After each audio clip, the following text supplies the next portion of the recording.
오늘 말씀은 우리가 너무나도 잘 알고 있는 말씀이지요.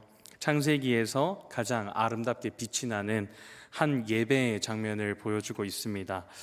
이야기에 앞서서 한 가지 예화로 시작하고 싶습니다. 기독교인들에게 귀감이 되는 코리 텐 붐이라는 여사님이 계십니다.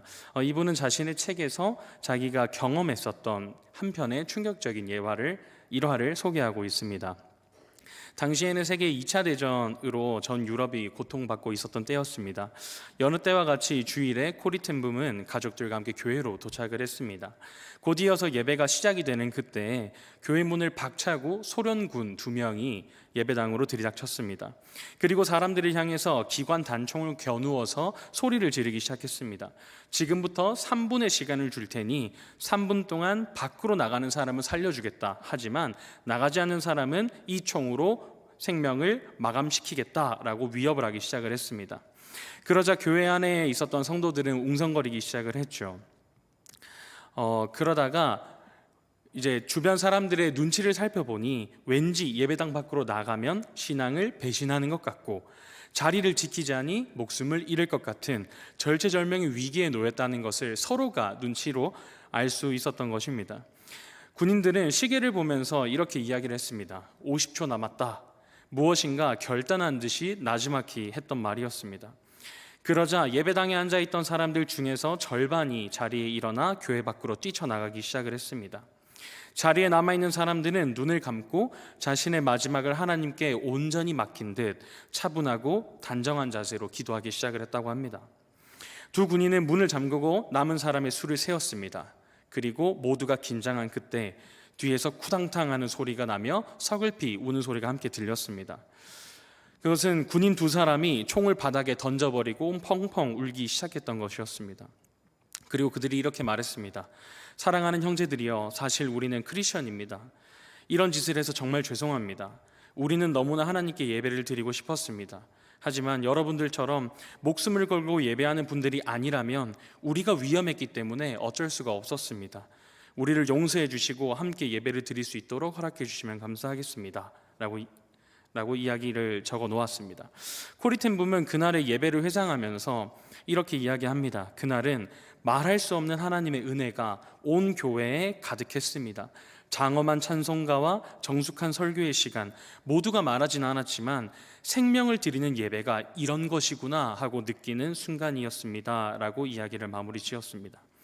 이 글을 읽으면서 저는 이런 생각을 해보았습니다. 과연 예배란 무엇일까? 그 이전에 하나님은 우리의 예배를 받으실까 하는 고민이 들기 시작되었습니다. 우리 성도님들께서는 어떻게 생각하시나요? 하나님이 우리가 드리는 모든 예배를 받으신다라고 생각을 하시나요? 이 궁금증으로 성경을 좀 살펴봤더니 하나님께서는 예배를 받지 않는 모습을 우리에게 보여주시기도 하시는 것을 발견했습니다. 대표적으로 가인의 예배가 있죠. 그리고 사마리아인의 예배가 있습니다. 그리고 또 한 가지 발견한 것은 예배 장면은 아니지만요, 하나님께 예물을 제단에 드리러 나갈 때 가족이나 이웃에 불화가 생겼다면, 그리고 그것이 기억이 났다면 해결을 하고 하나님께 이것을 드리러 나와라 라고 하는 권면도 있었습니다. 이를 통해서 우리가 알 수 있는 사실은 하나님이 예배를 가려받으신다 하는 것입니다. 그리고 예배를 드리는 사람의 마음 상태에 굉장히 관심을 가지신다라는 것을 우리는 알 수 있습니다. 오늘 본문의 말씀은 예배에 대한 우리의 마음 상태를 한번 점검하도록 합니다. 그리고 하나님께서 기쁘게 받으신 예배가 무엇인지를, 그리고 예배의 본질이 무엇인지를 우리에게 소개해주고 있습니다.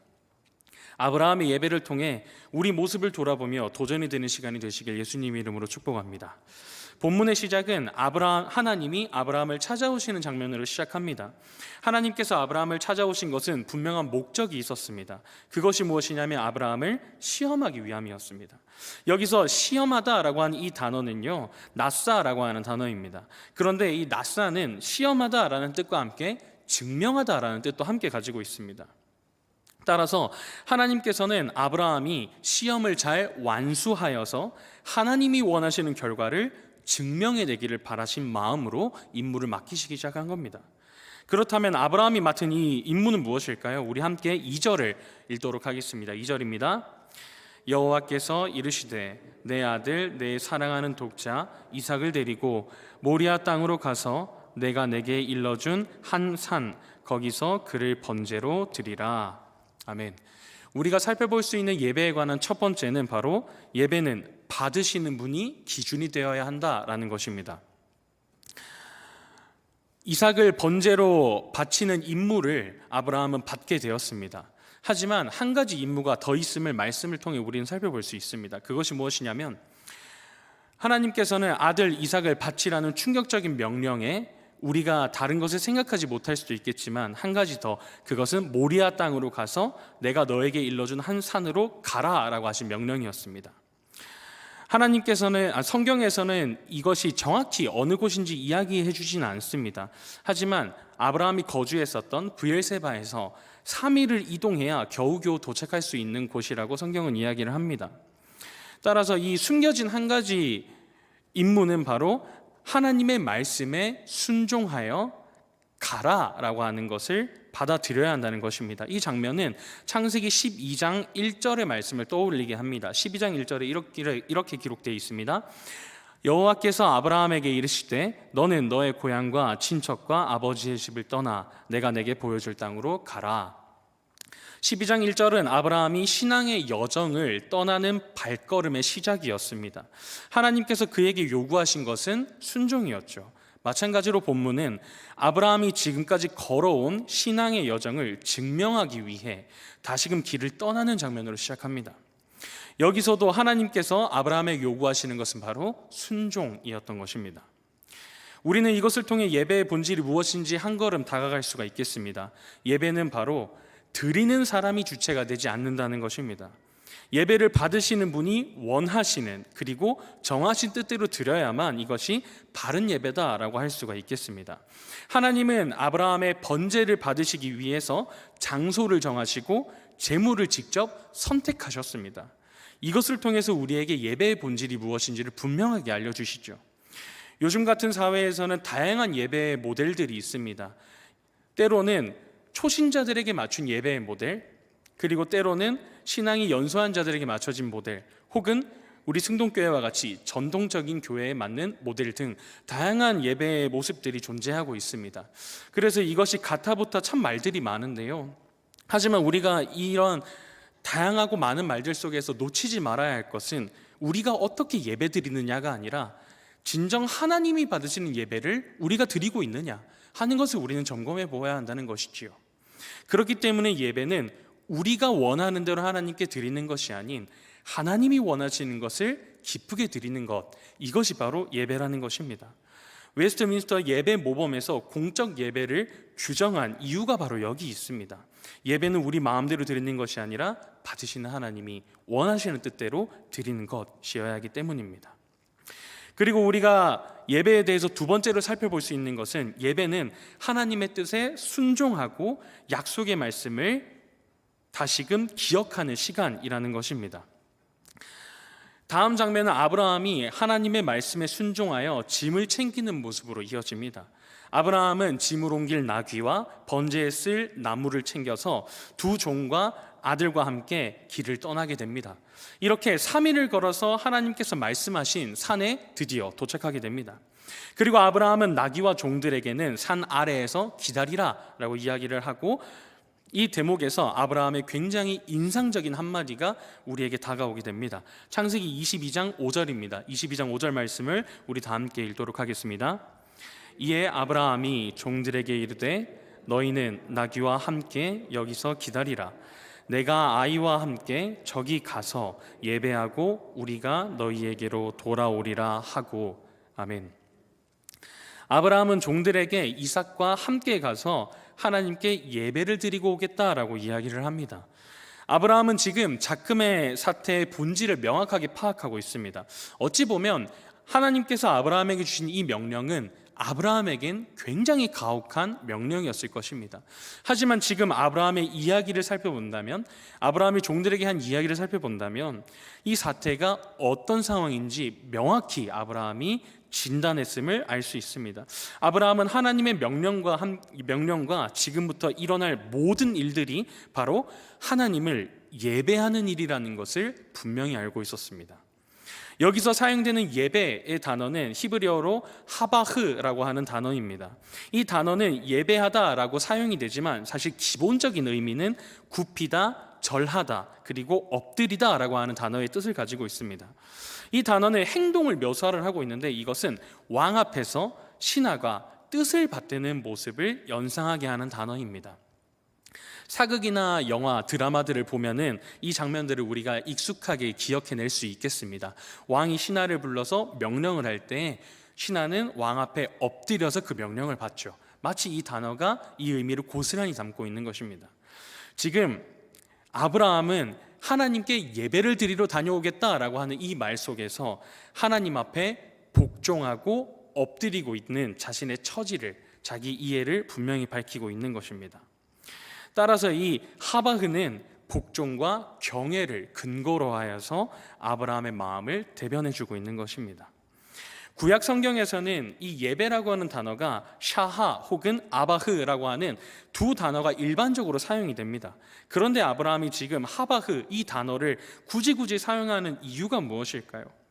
그것은 바로 그가 어떤 마음으로 하나님께 예배를 드리고 있는지를 더욱 분명히 알려주고 싶었던 것입니다.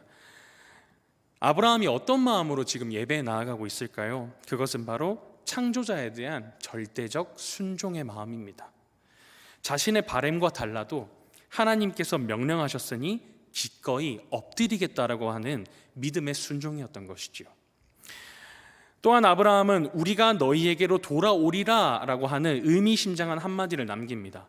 아브라함이 하나님의 말씀을 곡해한 것일까요? 하나님께서는 분명 이삭을 번제로 드려라 라고 했습니다. 번제란 생명을 죽이고 모두 태워 하나님 앞에 드리는 것입니다. 그런데 지금 아브라함은 우리가 너희에게 돌아오리라 라고 이야기를 하고 있는 것이죠. 어떻게 아브라함은 이렇게 이야기를 할 수 있었을까요? 그것은 바로 아브라함은 하나님의 약속을 믿고 있었기 때문입니다. 이것은 창세기 15장 4절에서 5절 그리고 21장 12절에 반복적으로 이삭이 어떤 존재인지를 하나님이 하셨던 말씀을 근거로 하고 있습니다. 제가 읽어드리겠습니다. 먼저 15장 4절 5절입니다. 그 사람이 내 상속자가 아니라 내 몸에서 날 자가 너의 상속자가 되리라 하시고 그를 이끌고 밖으로 나가 이르시되 하늘에 우러러 무별을 셀 수 있나 보라. 또 그에게 이르시되 내 자손이 이와 같으리라. 21장 12절입니다. 사라가 내게 이른 말을 다 들으라. 이삭에게서 나는 자라야 내 씨라 부를 것임이니라. 두 장면 모두는 이스마엘이 상속자가 되었으면 하는 인간적인 시선을 가진 아브라함에게 하나님이 하신 약속의 말씀이었습니다. 그리고 이스마엘을 집에서 내쫓은 후에 하나님께서는 이삭을 번제로 드리라 라고 명령한 상황이 주어지는 것이죠. 하나님의 약속이 이삭을 통해 이루어져야만 하는 것을 아브라함은 알고 있었습니다.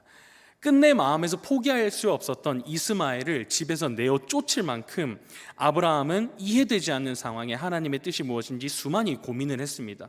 끝끝내 아브라함은 알게 된 것이죠. 하나님께서 이삭을 통해 하나님의 역사, 약속을 이루어 가실 것이다. 그렇기 때문에 지금 이삭을 바치라 라고 하는 이 장면에서도 아브라함은 하나님 앞에 순종하지만 동시에 믿었습니다. 하나님이 내 아들을 통해 이삭을 통해 씨를 번창시킬 것을요. 그렇기 때문에 우리가 너희에게로 돌아오리라 라고 하는 말이 가능했던 것입니다. 따라서 아브라함은 자신의 기대와 다른 하나님의 뜻에 순종함과 동시에 하나님의 약속을 믿었습니다. 이것은 마치 죽음의 순종과 생명의 약속, 무엇을 떠올리게 하나요? 바로 예수 그리스도를 떠올리게 합니다. 예수님께서는 십자가를 지심으로 인하여 죽음을 당하셨습니다. 이것은 아버지 하나님에 대한 순종이셨죠. 하지만 이것은 하나님의 약속을 이룬 영원한 생명을 우리에게 주시는 하나님의 예언의 성취셨습니다. 마찬가지로 아브라함의 이런 모습 속에 우리가 한 가지 알 수 있는 예배의 사실은 우리는 하나님 앞에 그리스도의 죽음을 대가로 예배할 수 있는 순종의 모습을 받게 되었다는 것입니다.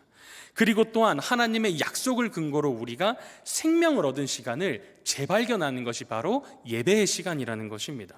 그렇기 때문에 예배는 그리스도의 죽음으로 인하여 얻어진 것이고, 우리에게서 하나님이 영광 받으시고 하나님의 이름이 높아지실 때 그 생명의 약속의 말씀이 다시금 우리의 삶을 회복시켜 나가는 기적의 현장이 바로 예배라고 하는 것입니다. 때문에 우리에게는 예배의 자리는 굉장히 값지고 아름답고 귀한 것입니다. 우리는 우리에게 익숙해져 버린 이 한 시간의 예배, 이 한 자리겠지만, 우리가 이곳까지 나오기 위해서는 그리스도의 피 흘림이 있었습니다. 그리고 하나님의 잊지 않으신 약속이 있었습니다. 그분의 성취가 있었기에 우리가 이곳에 나올 수 있었습니다.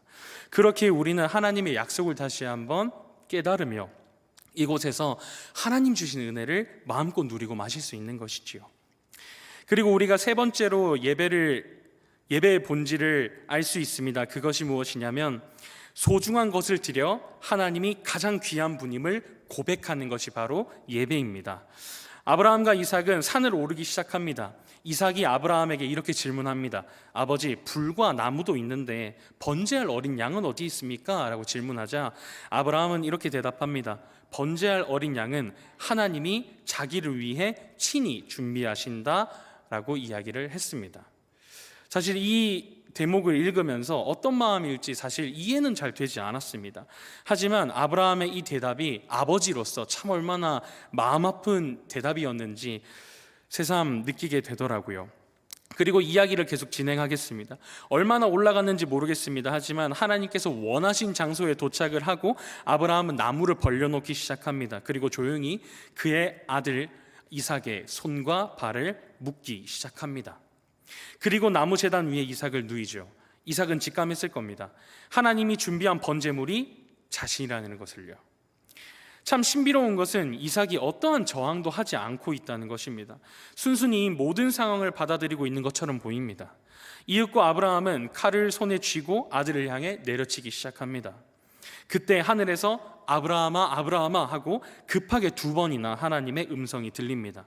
이는 하나님이 깜짝 놀라서 아브라함을 부르신 것이 아니라 하나님의 신적 개입이 없으면 이 상황이 해결되지 않는다라는 것을 우리에게 알려주시기 위함입니다. 아브라함이 내려친 손은 아무도 멈출 수 없습니다. 물리적인 법칙으로는 더 이상 그 누구도 제어할 수 없습니다. 하지만 하나님의 급한 부르심은 아브라함 육체의 전체를 통제하기 시작했고 그의 손을 막으신 것입니다. 그래서 하나님께서는 아브라함을 막으신 후에 이렇게 말씀을 하십니다. 22장 12절입니다. 사자가 이르시되 그 아이에게 내 손을 대지 말라. 그에게 아무 일도 하지 말라. 내가 내 아들 내 독자까지도 내게 아끼지 아니하였으니 내가 이제야 내 하나님을 경외하는 줄을 아노라 라고 말씀하시기 시작합니다. 하나님께서는 하나뿐인 아들 이삭을 바치는 이 모습을 경외로 보고 계십니다. 그리고 내가 이제야 알았다라고 이야기를 하시죠. 하나님께서 아브라함의 마음을 지금까지 모르고 계셨을까요? 그렇지 않으십니다. 하나님은 아브라함이 얼마나 하나님을 경외하는지 그리고 얼마나 하나님께 순종하는 사람인지 너무도 잘 알고 계셨습니다. 그렇지만 하나님께서는 왜 이런 일을 하셨을까요? 그것은 앞서 말씀드렸다시피 아브라함의 믿음을 시험하셔서 증명하도록 하시기 위함이셨습니다. 아브라함은 자신의 가장 귀한 아들을 하나님께 드림으로 하나님이 나에게 가장 귀한 분임을 예배로 증명해냈다라는 것입니다. 우리는 이 모습을 통해 한 가지 우리의 태도와 모습을 반성하게 됩니다. 우리는 하나님께 무엇을 드리고 있고 또한 우리는 하나님께 무엇을 기대하고 계십니까?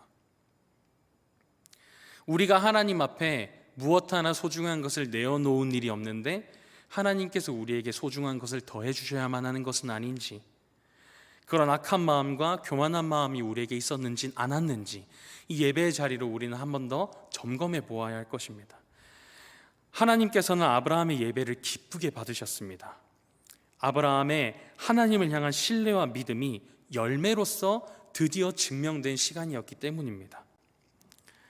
우리가 예배할 수 있는 이유가 무엇일까요? 그것은 바로 우리의 죄를 짊어지시고 십자가에 달려 죽임당하신 예수님께서 우리의 모든 허물과 죄를 용서해 주셨기 때문입니다.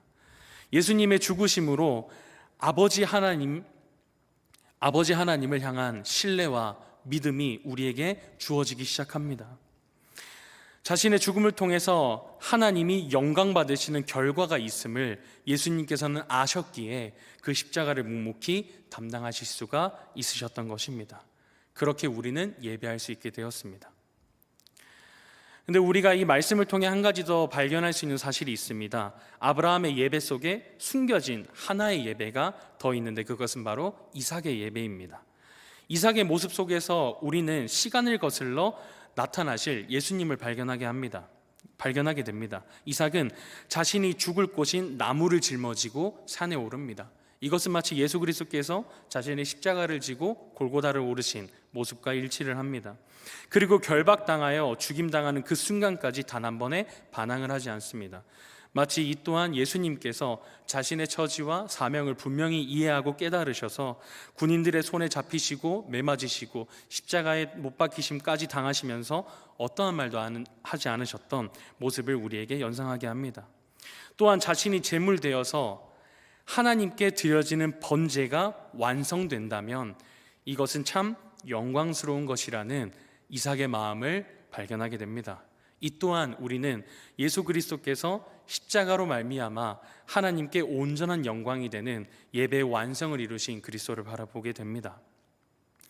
따라서 아브라함은 자신의 가장 사랑하는 아들을 드림으로 하나님께 예배를 했고 이삭은 자신의 생명을 하나님께 맡김으로 예배했습니다. 그리고 이 모습을 하나님께서는 예수 그리스도로 완성시켜 우리에게 보여주고 계십니다. 다시 한번 처음 드렸던 질문으로 돌아가겠습니다. 과연 예배란 무엇일까요? 예배는 우리가 하나님을 향해 경배하고 하나님께서 우리에게 은혜를 내려주시는 시간입니다. 하나님과 우리의 쌍방간 교류의 시간이라는 것입니다. 정일훈 교수는 개혁주의 예배라고 하는 책에서 이렇게 이야기합니다. 예배는 하나님의 섬김과 인간의 섬김이 두 축의 만남이라고 이야기합니다. 그리고 하나님의 행위와 인간의 행위가 서로 만나며 서로 대면하고 확인하는 장이 예배의 사건이다라고 이야기를 합니다. 우리가 예배할 수 있는 것은 하나님께서 우리를 먼저 섬겨주셨기 때문입니다. 아들을 보내주시고 죄를 용서해 주시며 죄인을 자녀라 불러주신 하나님의 섬김이 있었습니다. 이것으로 인하여 우리가 이 자리로 나아올 수 있었던 것입니다. 우리는 지금도 예배 가운데 하나님의 섬김을 받고 있습니다. 반복되는 예배에 익숙해져 버리시진 않으셨나요? 주님을 처음 만났을 때 말할 수 없는 예배의 감격을 잊진 않으셨나요? 우리의 예배가 하루속히 회복되었으면 좋겠습니다. 하나님은 지금도 예배자를 찾고 계십니다. 요한복음 4장 23절에 이렇게 말씀하십니다. 아버지께 참되게 예배하는 자들은 영과 진리로 예배할 때가 오나니 곧 이때라. 아버지께서는 자기에게 이렇게 예배하는 자들을 찾으시느니라. 이렇게 말씀하십니다. 하나님은 우리가 드리는 모든 예배를 받지 않으십니다. 하나님께서는 우리가 하나님의 뜻대로 정해진 하나님의 방법에 합한 예배를 기쁨으로 받으십니다. 따라서 우리가 예배에 임할 때 가장 먼저 주의하고 점검해야 할 것은 과연 우리가 영과 진리로 예배를 드리고 있느냐라고 하는 것입니다. 영과 진리로 예배를 드린다는 것은 영은 우리 안에 내주하시는 성령 하나님을 그리고 우리의 마음을 의미합니다. 그리고 진리는 하나님의 말씀과 예수 그리스도를 의미합니다. 따라서 우리는 성령 하나님을 의지하여서 우리의 온 마음을 하나님께 내어드릴 수 있어야 합니다. 그리고 내어진 이 마음에 하나님의 말씀을 가득히 체험받는 시간이 되어야 할 것입니다. 이것이 바로 하나님이 기뻐하시는 예배입니다. 우리가 얼마나 바른 자세로 앉아 있느냐, 얼마나 목청껏 찬양을 하고 있느냐가 아니라 우리의 마음 가운데 성령 하나님을 의지하는 마음이 있는가, 그리고 이 예배 시간 가운데 우리를 받으시는 하나님의 차고 넘치는 흘러넘치는 은혜의 사랑이 있는가를 점검하는 것입니다. 그렇게 드려진 마음 가운데 하나님의 말씀이 채워지는 것, 하나님의 말씀으로 인하여 우리 삶이 변화되는 것, 이것이 바로 하나님이 원하시고 기뻐하시는 예배라는 것입니다. 따라서 우리는 다시 한번 예배를 점검해보고 다시금 생각해 보아야 할 것입니다. 말씀을 맺도록 하겠습니다. 아브라함은 하나님 앞에 자신이 가장 사랑하는 아들을 기꺼이 내어드렸습니다. 이삭은 아브라함에게 하나님이 자신과 함께 하셨다는 증거 그 자체였습니다. 하지만 아브라함은 아들에게 집착하지 않았습니다. 아들의 주인이신 하나님께 집중했습니다. 아브라함의 마음은 이미 하나님의 약속으로 가득했기 때문입니다. 하나님께서는 기쁨으로 아브라함의 예배를 받아 주셨습니다. 그리고 아들 이삭을 돌려주셨습니다. 우리의 예배는 절대로 희생이 아닙니다. 우리의 예배는 소모가 아닙니다. 우리의 예배는 소비도 아닙니다. 더더욱 손해는 아닙니다. 하나님은 우리의 작은 믿음을 받으셔서 큰 은혜를 누리게끔 예배를 허락하셨습니다. 하지만 우리의 모습을 돌아보면 그러지 못할 때가 너무나도 많은 것 같습니다. 분명히 하나님 앞에 나와 나의 고민과 걱정거리들을 내어놓고 하나님을 더욱 의지하고 싶어 이 자리 가운데 나아오는데, 이 자리에 앉아 기도하기 시작하면 내 부족함만 보이고 내 연약함만 보이고 내 아쉬움만 드러나서 하나님께 이거 주십시오, 저거 채워주십시오, 이거 해결해 주십시오 라고 하는 탄성 어린 기도밖에 나오지 않는 우리의 모습을 발견할 때가 참으로 많습니다. 하지만 하나님께서는 이런 우리의 모습조차도 기쁘게 받으십니다. 다른 곳으로 가지 않고 아버지 되신 하나님 앞에 나아왔기 때문이죠. 그렇기에 우리는 우리의 연약한 모습마저도 용납하시는 하나님 앞에 성숙한 모습으로 나아가야 할 것입니다. 우리의 성숙한 모습은 무엇일까요? 하나님께서 이것도 나에게 주겠니? 라고 했을 때 응당 기쁨으로 하나님 앞에 감사함으로 내어드릴 수 있는 것, 이것이 우리의 참된 예배자의 마음이리라 생각합니다. 한 주간 또한 삶을 살아가시는 우리 성도님들에게 하나님의 은혜가 가득하길 바라며, 또한 삶의 각자의 자리 가운데에서 하나님이 참된 예배자의 모습을 요구하실 때 아브라함과 같이 하나님 앞에 순종하고 복종하고 그리고 하나님의 크신 은혜와 사랑을 온전히 누리는 성도님 되시기를 예수님의 이름으로 축복합니다. 기도하겠습니다. 사랑과 은혜가 많으신 아버지 하나님, 감사합니다. 참으로 연약하고 부족한 우리들을 하나님께서 구별하여 세우심에 참으로 감사드립니다. 우리의 모습을 돌아볼 때 무엇 하나 선한 것 없고 하나님께 은혜 받고 사랑받을 자격 하나 없는데, 하나님께서는 그런 우리들을 택하시고 부르셔서 예배하게 하시고 영광 올려드리게 하시고 주님의 이름을 찬양하게 하심에 참으로 감사드립니다. 하나님, 이제는 우리가 연약하고 연소한 신앙의 자리를 벗어나 하나님 앞에 성숙한 그리스도인의 모습으로 나아가기를 원합니다.